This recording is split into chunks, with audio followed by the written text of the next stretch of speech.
Hey guys, it's Lena from Brown Body by Lena. Just wanted to hop on today to talk a little bit about what a normal maintenance is for eyebrows.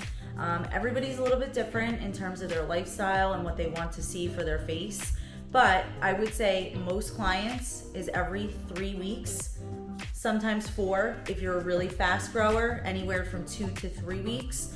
And if you're a super slow grower, which not a lot of people are, but some are, every 5 to 6 weeks. It's really important that you keep up on your maintenance. Your brows will actually look more full if we maintain them properly. The more grown out they are, the more sparse they're going to look. So always keep that in mind.